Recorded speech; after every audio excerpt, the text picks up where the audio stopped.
రామ హరే రామ రామ రామ హరే హరే హరే కృష్ణ కృష్ణ కృష్ణ హరే హరే. ఏం పెద్ద ఏందో ఈ అంటే నేను దారిన పోతే మీరేదో హరే కృష్ణ హరే రామ అంటుంటే నేను అట్లా వచ్చి వీడియో తీద్దామని ఇట్లా వచ్చిన. మీరు ఎందుకు హరే రామ హరే కృష్ణ అంటున్నారు? మరి రాముడు ఎవరో నాకైతే తెలియదు అంతగా. ఏదో మామూలు రోడ్డు అమ్మడి చిన్నప్పటి నుంచి ఏదో మొక్కండి అది అంటుంటే అంతవరకే నాకు తెలుసు. ఏదో మొక్కండి ఏదో ఊరేగిస్తారు, అది ఫోటోనే. మామూలుగా అయితే అక్కడ నిజమైన రాముడు అయితే లేరు. ఎందుకంటే అక్కడ అయోధ్య లేదు, అయోధ్యలో రాముడు లేరు కాబట్టి ఇక్కడ వచ్చింది కూడా వస్తుంది ఒట్టి ఫోటోనే. అదే అంటే కళ్ళకు కనపడుతున్న సత్యమే కదా. మీరు ఏదో రాముడి గురించి కృష్ణుడి గురించి ఏదో పాడుతున్నారు కాబట్టి మీకు అంత తెలుసు అనే ఉద్దేశంతో అడుగుతున్నా. అందులో నా వైపు నుంచి ఏంటంటే ఒక సందేశము, మీరు అంటే మీకు తెలిసి ఉంటుందిలే రాములు ఎవరు రావణాసుడు ఎవరు. నాకు మీకు తెలిసినంత నాకు తెలియదులే. మీరు ఒకవేళ ఎన్నికల్లో రావణాసుడు నిలవన్నాడు అనుకో, ఒకవైపు రావణాసుడు ఒకవైపు రాముల వారు నిలవన్నారు అనుకో, ఎవరికి ఓటేస్తారు? అంటే అటువైపు అంటే ఎవరైతే నిలబడతారు అనుకో, అంటే ఒక డైరెక్ట్ రంగంలో అంటే మామూలుగా ఇప్పుడు ఏంది యుద్ధం అంటే యుద్ధంలో కాదు ఎన్నికల్లో రాముల వారు ఒక పక్క నిలవన్నారు అనుకో, రావణాసుడు ఒక పక్క రావణాసుడు ఒకవైపు నిలవన్నారు అనుకో. ఇప్పుడు అదే ఇందాక నుంచి మాట్లాడుతున్నది ఏంటంటే రావణాసుడు ఒకవైపు నిలబడతారు, రాముల వారు ఒకవైపు నిలబడతారు. వారి వెనక ఎంతోమంది సైన్యం నిలబడతారు.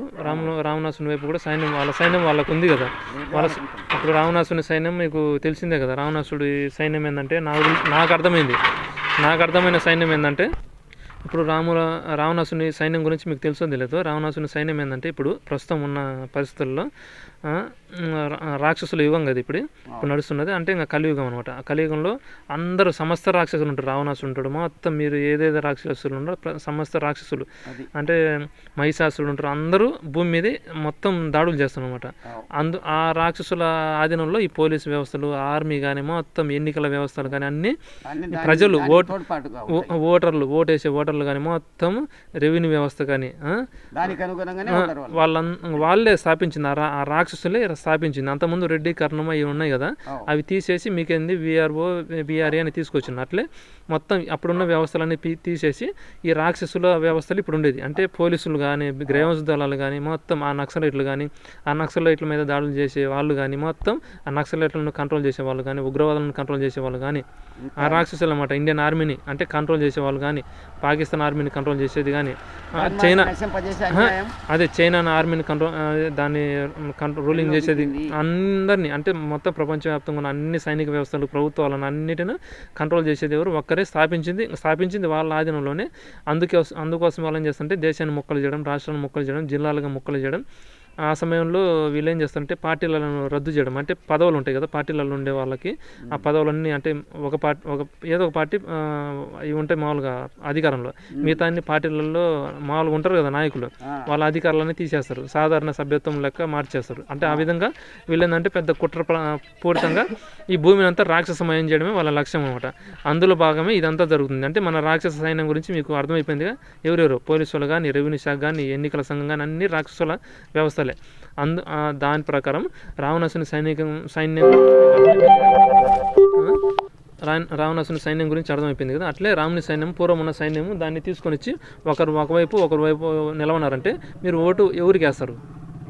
అంటే భూమిని పాలించదగ్గ వాళ్ళు ఎవరు అని నిర్ణయిస్తారు. ఉదాహరణకి మనం రాముల వారు ఒకవైపు, రావణాసుడు ఒకవైపు నిలబడితే ఎన్నికల్లో మీరు ఎవరు భూమిని పాలించాలని కోరుకుంటారు?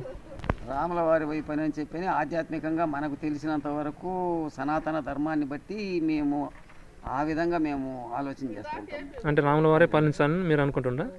మీరు ఒక్కరే అనుకుంటున్నా మొత్తం ప్రపంచమంతా అనుకుంటున్నా? ప్రపంచమంతా అనుకోవడము నేనైతే అనుకుంటున్నా. మరి బయట మరి ఎలా అనేది నాకు పూర్తి విషయం అయితే నాకు తెలియదు. మరి దాన్ని మనము ఆలోచించి నిర్ణయాన్ని తీసుకోవాలి. అంటే మీకు తిరుగుతుంటారు కదా ఊర్లలో, ఎక్కువ మంది అయితే రాముల వారి పాలనగా వాళ్ళు అనుకుంటారు. అంటే కోరుకోవడం అయితే అందరూ భజన చేయడం కానీ అందరూ గుళ్ళకి వచ్చి జనం అయితే కోరుకుంటున్నారు కదా. పైన అది లోపల వేరు ఉంటుంది. ఆహా.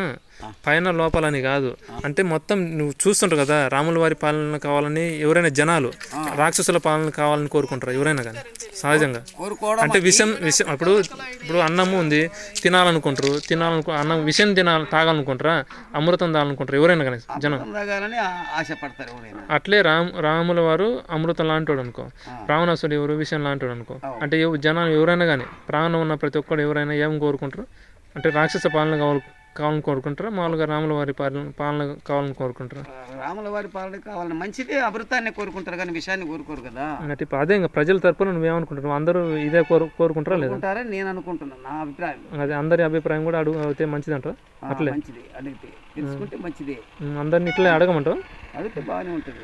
చూద్దాం అయితే అందరు కోరుకుంటే, ఎందుకంటే కేంద్రంలో మోదీ వారు ఉన్నారు కాబట్టి వాళ్ళు మీరు ఏం కోరుకుంటే అదే పరిపాలన అందించడానికి ఆయన సిద్ధంగా ఉన్నారు.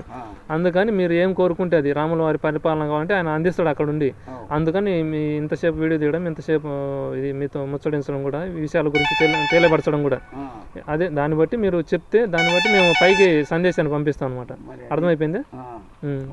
సరే.